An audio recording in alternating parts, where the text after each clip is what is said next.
আসসালামু আলাইকুম। আশা করি সবাই ভালো আছেন। আমি আল্লাহর রহমতে এবং আপনাদের দয়ায় ভালো আছি। আজকে আমি আপনাদেরকে ব্যান্ড কলার জামাটি অবশেষে সেলাইটা দেখাবো। ফুল সেলাইটা যদি শিখতে চান ফুল ভিডিওতে সঙ্গে থাকুন। শুরুতে আমি এখানে গলা আপনাদের কাছে আগে শেয়ার করেছি এবং হাতা যে পাইপিং সেটাও শেয়ার করেছি এবং গলার যে পট্টি সেটাও শেয়ার করেছি। এখন আমি মোহরাটা জয়েন দিয়ে নেব।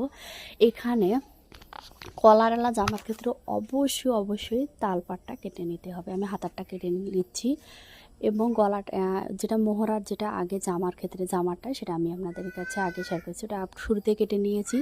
এখন তারপর আমি অ্যাডজাস্ট করতেছি। দুই দিকে আপনারা সামনে অবশ্যই তালপাটটা কেটে নেবেন। অবশ্যই এইদিকে ডাবল সেলাই দিবেন। সেলাই দেওয়ার পর তারপর আমি আপনাদেরকে দেখাচ্ছি।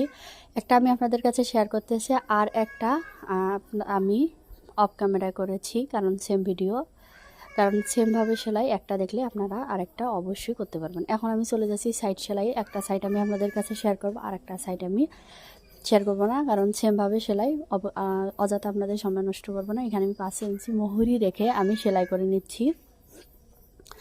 দেখেন, তারপরে এখানে আমি বডি 40 রেখেছি সেলাই করে। এখন আমি মোহরা থেকে 14 ইঞ্চি, ঠিক 14 ইঞ্চি নিচে আমি একটা চিহ্ন দিয়েছি, সেখান পর্যন্ত সেলাই করে নিব। অবশ্যই সাইডে ডাবল সেলাই দেওয়ার চেষ্টা করবেন, কারণ সাইডে সেলাই খোলার সম্ভাবনা বেশি থাকে। এই যেখানে আমি চিহ্ন দিয়েছি সেখান থেকে আমি সেলাই করে নিয়ে ঘুরিয়ে আর ডাবল সেলাই করব। একটা সেলাই আপনাদের কাছে শেয়ার করব, আর একটা আমি অফ ক্যামেরা করে নিচ্ছি। এখন চলে যাচ্ছি সাইড সেলাই। সাইড আমি আপনাদের কাছে আগেই শেয়ার করেছি, তবু আমি একটা সাইড আপনাদের কাছে শেয়ার করতেছি। এভাবে করে সুন্দর করে সাইডটা অবশ্যই সেলাই করবেন। আমার ভিডিও দেখে সাইড সেলাই করা, যাদের সাইড সেলাই করতে অসুবিধা হয় তারা অবশ্যই আমার ভিডিও দেখলে ইনশাল্লাহ সাইড সেলাই করতে পারবেন। এভাবে করে সাইডে টেনে সেলাই করে নেবেন। দুইটা সাইড সেলাই করে, একটা সাইডে আমরা 2 পাশটা সেলাই করে নিলাম।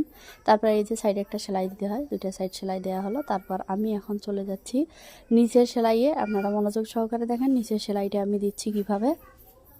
নিচের সেলাইটা দেওয়ার হলে আমার জামাটা কমপ্লিট হয়ে যাচ্ছে। আমি কিছু অংশ কেটে আপনাদের কাছে শেয়ার করলাম। এখন চলে যাচ্ছি আর একটা সেলাইয়ে। এই সেলাইটা দেওয়ার পর জামাটা আমার ফিনিশিং হয়ে যাবে। তারপর আমি আপনাদের কাছে ফাইনাল লুকটা আগে শেয়ার করেছি, তারপরে আমি আবারও আপনাদের কাছে ফাইনাল লুকটা শেয়ার করব।